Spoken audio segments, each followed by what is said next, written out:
आज नौजवानों से पूछे तो आपको ये क्या जवाब देंगे?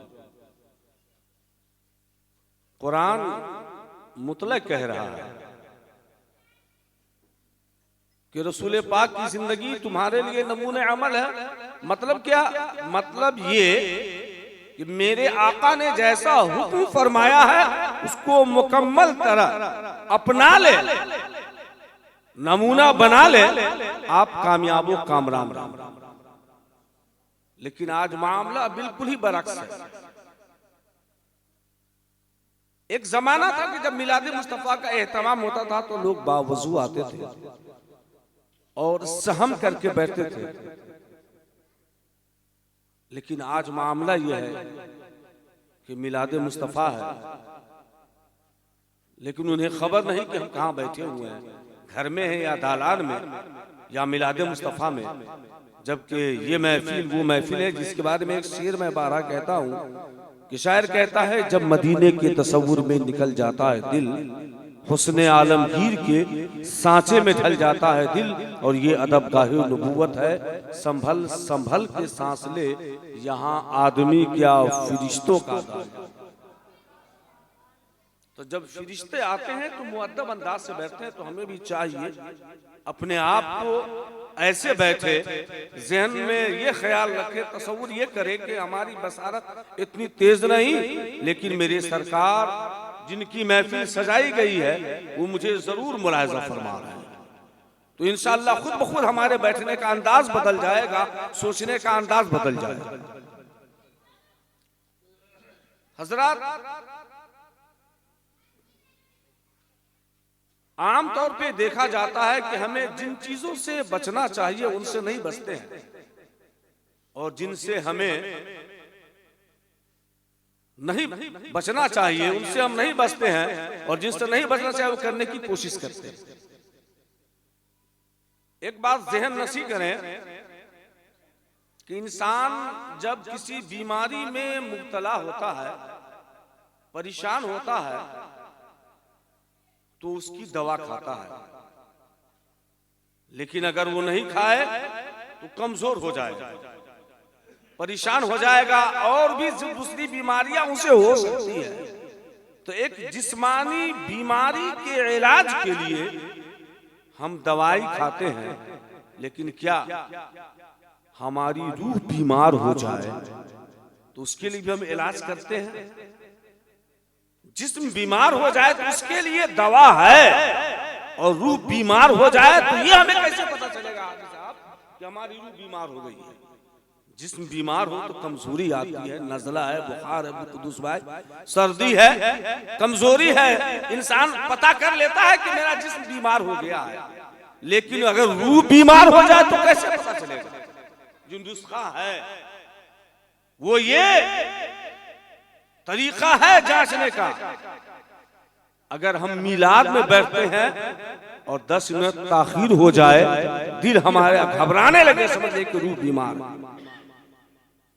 मस्जिद में जाते हैं, फर्ज अभी पढ़े नहीं, इस इंतजार में कि इमाम साहब जल्दी से नमाज पढ़ाए, सलाम पढ़ के जल्दी से हमें चौक पे जाना चाहते हैं के लिए, समझ लिए कि रूह बीमार है। कुरान पढ़े, कहीं गुफ्तगू हो रही है, फौरन कुरान को बंद करके आपस में लग गए गुफ्तगू में, समझ ले कि रूह बीमार है। यही पैमाना है नापने का। खुलासा ये कि अगर नेक कामों में तबीयत न लगे, नेकी की तरफ दिल मायल न हो, तो समझ लीजिए कि रूह बीमार है। इसका इलाज कसरत से अल्लाह को याद करना, इसलिए कि कुरान में है अल्लाह के जिक्र में ही दिलों को।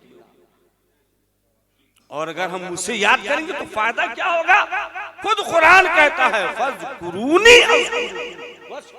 वला तकफुरून, कि तुम मुझे याद करो मैं तुम्हें याद करूं। आप देख रहे ना, अगर कोई मुखिया को ज्यादा चाहता है तो ये कोई जरूरी नहीं है कि मुखिया उसे भी चाहता हो। अपने बड़े भाई को छोटा भाई चाहता है, ये कोई जरूरी नहीं कि बड़ा भाई उसे भी चाहता होगा। लेकिन रब का जो ऐलान है वो हक है। रब कहता है फज़कुरूनी अज़कुरुकुम, तुम मुझे याद करो मैं तुझे याद। मुखिया याद करता है तो हम गदगद हो जाते हैं कि हमारे बाजू में मुखिया की ताकत है, हमें कोई क्या बिगाड़ सकता है। सरपंच से कांटेक्ट हो जाए तो हमारे बाजू मजबूत हो जाते हैं कि कोई भी फैसला होगा चुटकी में हल कर लेंगे, इसलिए कि मेरे कब्जे में सरपंच है और जिसका खुदा हो जाए उसको कितना। लेकिन हमारा अकीदा कितना मुतसलसल है।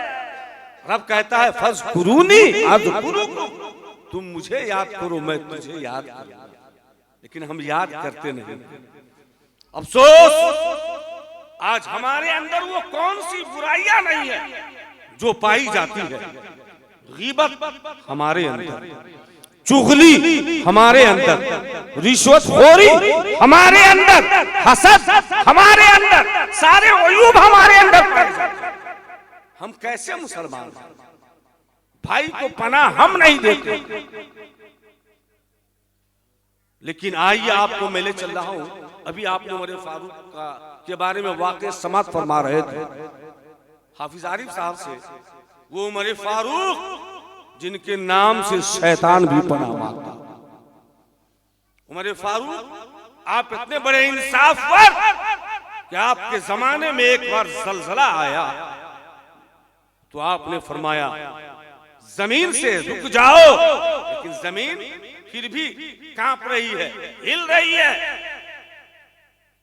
उमर फारूक अपने तेवर को बदला और जलाल भरे अंदाज में इरशाद फरमाया, क्या है जमीन तेरे ऊपर उमर ने इंसाफ नहीं किया? अगर इंसाफ किया है तो तुम अभी रुक जाओ। उमर फारूक ने जैसे ही कहा जमीन करार पा गया, सुकून पा गया, हिलना बंद कर दिया अपने आप। इतने बड़े इंसाफ और उमर फारूक गुजरे हैं। आपका जमाना है दौरे फारूकी है। इसी असना दो चार आदमी एक नौजवान को घसीटता उमर फारूक के दरबार में लाया। क्या करते हैं? दरबार में लाया। एक वो जमाना था उमर फारूक रज़ी अल्लाह ताला अन्हु जैसे ही आपके दरबार में लाया उस आदमी को घसीटता हुआ, कहा क्या बात है? जो लाया था तीन चार नौजवान पकड़ करके उस नौजवान को कहा कि ये मेरे बाप का कातिल। क्या कहा? बोलिए। मेरे बाप का कातिल है, लिहाजा इसे सजा दी जाए। और इस्लामी हुक्म आपको मालूम है, अगर किसी ने उंगली काटी तो बदले में उसी उंगली, किसी ने हाथ काटा है तो बदले में उसका भी हाथ काटा जाएगा। किसी ने किसी को कत्ल कर दिया तो उसे भी कत्ल कर दिया जाएगा। ये इस्लामी हुक्म है, शरीयत का यही हुक्म है। आखिरकार जब लाया गया उस नौजवान से पूछा, क्या जो ये बोल रहे हैं ये सही कह रहे हैं कि क्या तुमने इसके बाप को कत्ल किया है? तुम इसके बाप का कातिल है? वो जमाना था सच्चों का जमाना था, अच्छों का जमाना था। आज हमारा जमाना जिस जमाने में हम हैं इतना बिगड़ा हुआ है कि ज़हन और तसव्वुर में आज से 30 साल पहले उस कातिल से पूछता है क्या जो बोल रहा है ये सही बोल रहा है, ये जो कह रहा है सही कह रहा है, तुम इसके बाप के कातिल हो? उस नौजवान ने कहा कि यकीनन कत्ल तो मुझी से हुआ है, लेकिन मैंने कत्ल जानबूझ करके नहीं किया। अल्लाहु अकबर। क्या किया है? जानबूझ करके नहीं किया। किसी चीज को मैं पत्थर से मारने की कोशिश किया, मैं इन्हें देखा नहीं, बजाय उस चीज को लगने के पत्थर इसके ऊपर जा गिरा और उसी चोट खा करके ये मर। कहा कुछ भी हो लेकिन कत्ल तो तेरी वजह से हुआ है ना, लिहाजा तुझे भी कत्ल किया जाए। बदला यही है इस्लाम में। कहा ठीक है मैं हाजिर हूं, लेकिन जो नौजवान कातिल था उसे मदीना में कोई जानता नहीं था, मदीना का बादशाह। वो कैसा दौर था कि अगर कोई कह देता कि मैं अब्दुल्ला हूं तो लोग उसे पनाह देते थे, अब्दुर्रहमान हूं तो अपना भाई समझते थे। आज हमारा मुआशरा तितिर बितिर हो चुका, खंडित हो चुका है, पलीद हो चुका है, परागंदा हो चुका है हमारा मुआशरा। हम अपने गांव वाले को नहीं पहचानते, घर वाले को नहीं पहचानते, लेकिन आओ मदीने की सरजमी पे जब उमर फारूक ने कहा कि तुम अब तैयार हो जाओ, तुझे जान के बदले में जान देनी पड़ेगी। कहा ठीक है, मैं तो जान देने को तैयार हूं, लेकिन मैं जहां का रहने वाला हूं मेरे पास एक भाई भी और है, 2 भाई हैं और कुछ लोगों की अमानतें मेरे पास है। मैं सोचता हूं कि ये बात जाकर के अपने भाई जान को बता दूं कि ये अमानतें फला फला को दे दीजिएगा, फिर मैं आ जाऊंगा, मुझे 3 दिन की मोहलत दीजिए। कितने दिनों की? का मोहलत तो मिल जाएगी, लेकिन इसके लिए कोई जमानत चाहिए, इसके लिए कोई जमानत चाहिए। है कोई जामीन तेरा तो बताओ। अब जो जामीन बनेगा तो सोच के बनेगा ना, इसलिए कि अगर जो जमानत ले रहा है कातिल का वो नहीं आएगा तो बदले में उसी को आना पड़ेगा, उसी की जान चली जाएगी। ये नौजवान अपनी नजरों को दौड़ाता है, देखता है बड़ा नेक देखने में लग रहा था, इशारा किया कि यही शख्स मेरा जामीन, जिसे जानता नहीं पहचानता नहीं, तारीख के सफों में उनका नाम हजरत अबू जर गफ्फारी के नाम से लोग जानते और पहचानते। कहा कि यही चचा मेरे जामीन बनेंगे। लोग मुंह देखने लगे हजरत अबू जर का, कुछ लोग नौजवानों का। हजरत अबू जर की तरफ जैसे ही इशारा किया नौजवान ने, नौजवान जानते हैं अबू जर को, न अबू जर जानते हैं नौजवान को, अजनबी है। कहा कि जब इशारा किया हजरत अबू जर की तरफ, हजरत अबू जर गफ्फारी की तरफ, तो आपने कहा ठीक है, अगर ये कहता है मेरी तरफ इशारा है क्या कि मेरे जामीन ये है, तो सबके सामने मैं गवाही देता हूं कि यकीनन मैं इसका जामीन हूं, इसकी जमानत लेने को तैयार हूं। कह दीजिए सुभान अल्लाह। अजनबी जगह पर अजनबी आदमी का कोई जामीन बन रहा है, इसलिए कि जो अपना जामीन बना रहा है वो भी मुसलमान है, और जो जामीन बन रहा है वो भी मुसलमान।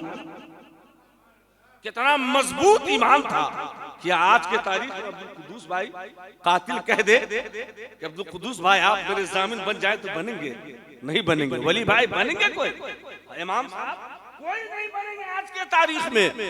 लेकिन मेरे नबी का फरमान, हर मोमिन आपस में भाई भाई है। अगर एक भाई की जान जा रही थी तो दूसरा भाई क्यों नहीं बन जाए? अजनबी को बना लिया जामीन, हजरत अबू जर बन गए। इनको 3 दिन के लिए मोहलत दे दी। आप घर आए, नौजवान घर आया, साजो सामान जितने थे अपने भाइयों को सौंपा और कहा कि ये फला साहब को दे देना, ये मोती बाबा को दे देना, ये कुद्दूस साहब को दे देना, ये इमाम अशरफ अली साहब का है, ये फला साहब का, ये मोहन साहब का है। ये बांट दिया और कहा ये दे देना, और आज के बाद से शायद कि मैं तुझे नजर ना आऊं, न तू मुझे नजर आए, इसलिए कि ऐसा ऐसा मेरे साथ हादसा हो गया। अब वहां से ठीक जब 3 दिन का वक्फा गुजर गया, अब मगरिब की तरफ सूरज की टिकिया जा रही थी, लग रहा था कि अंधेरा हो जाएगा। इधर अमीरुल मोमिनीन के यहाँ पे लोगों का तांता जमा है कि आज नौजवान अगर नहीं आया तो अबू जर गफ्फारी नाहक ये कत्ल हो जाएंगे। लेकिन नौजवान का कहीं अता पता नहीं, कहीं अता पता नहीं। कुछ लोग अपने पांव के तलवों के बल पे खड़े होकर के देख रहे थे कि जल्दी से आ जाए, जल्दी से आए, ताकि ये नौजवान नेक आदमी बच जाए।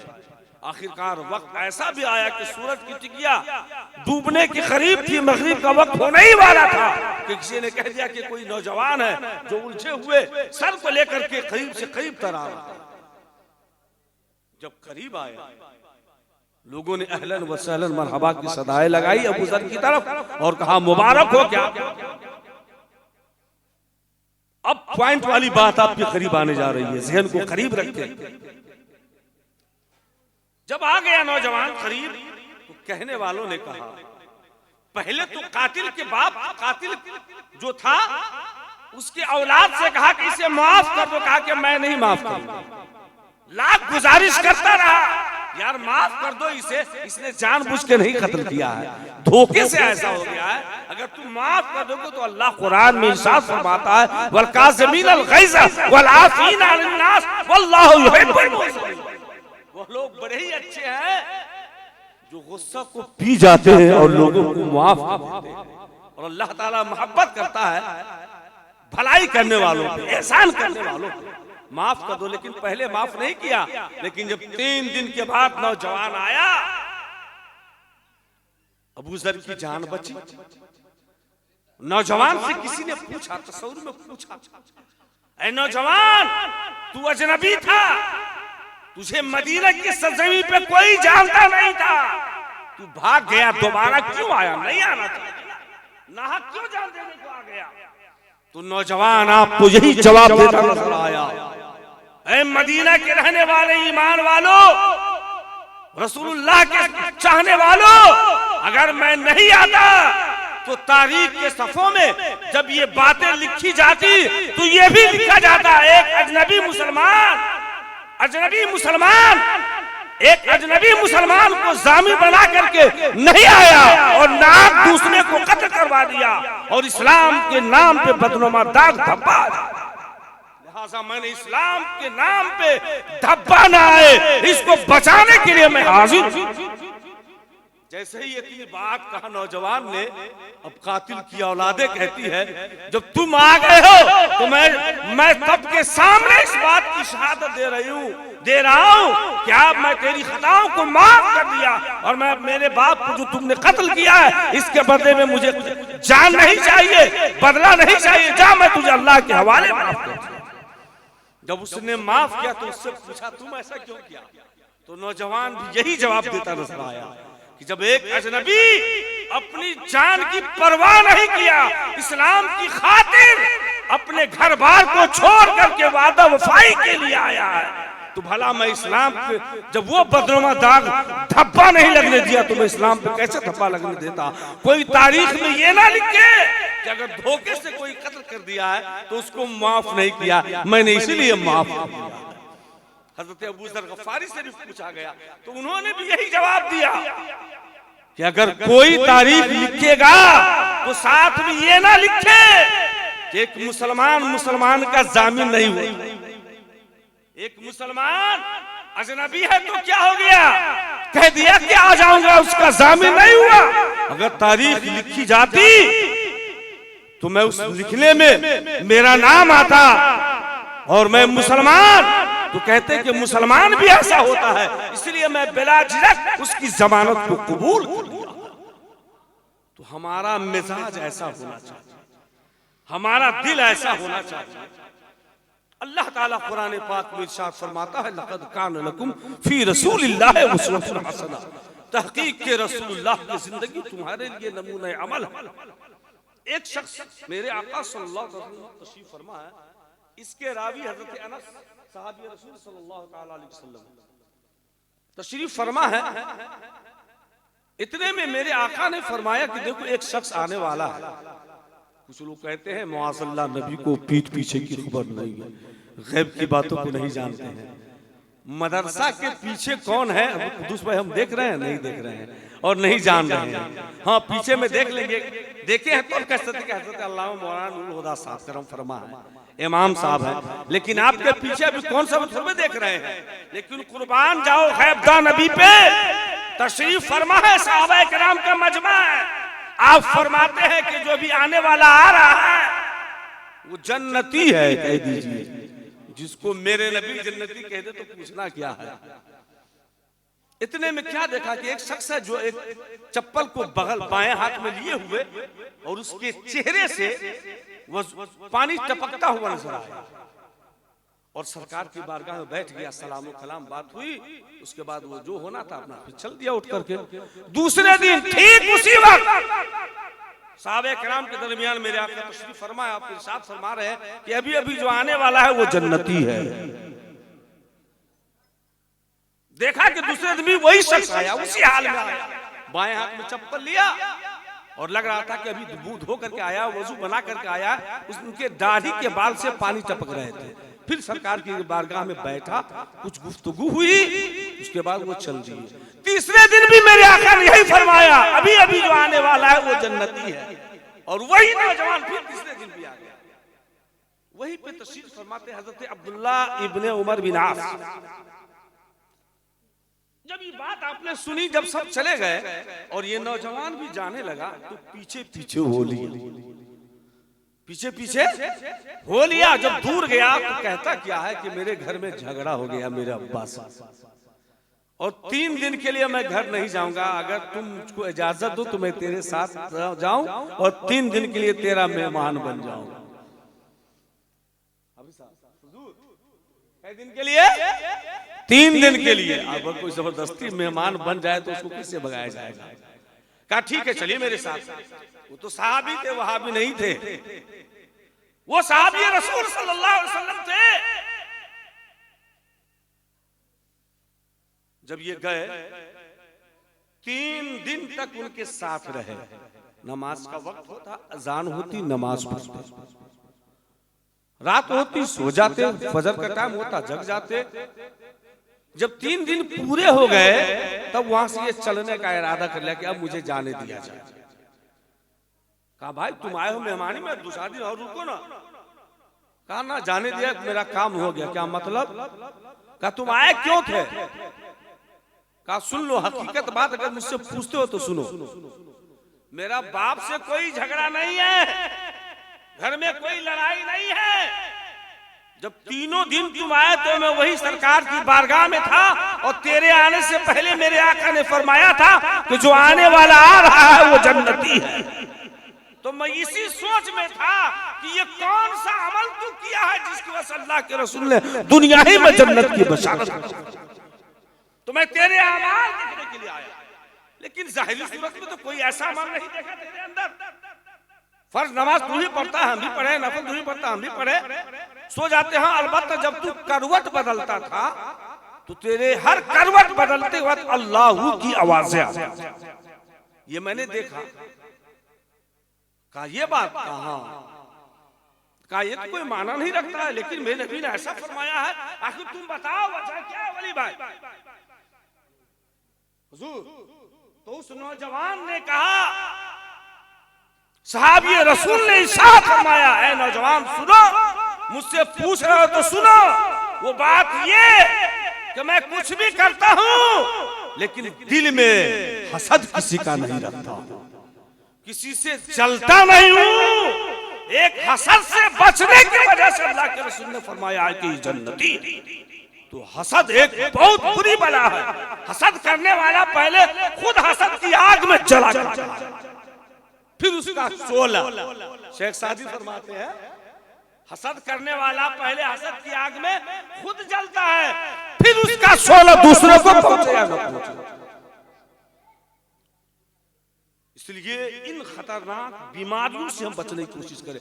जो हसद करता है ना, जो हसद करता है ना, हकीकत में वो उस आदमी पर डायरेक्ट अल्लाह पे एतराज, डायरेक्ट वो खुदा पे एतराज करता है। इसलिए कि देता खुदा है, हम हसद करने वाले कौन होते हैं? से हमें हसद हरगिज नहीं करनी चाहिए। और हसद नेकियों को ऐसे खाती है, मेरे आका इरशाद फरमाते हैं, जैसे लकड़ी को आग खा ले। कितनों नेकियां हो, नमाजी हो, गाजी हो, हाजी हो, लेकिन अगर वो हासिद मिजाज है, दिल में किसी के बारे में हसद रखता है, तो समझ ले कि उसकी सारी नेकियां बर्बाद हो, सारी नेकियां उसकी तबाह बर्बाद है। बस आखिरी बात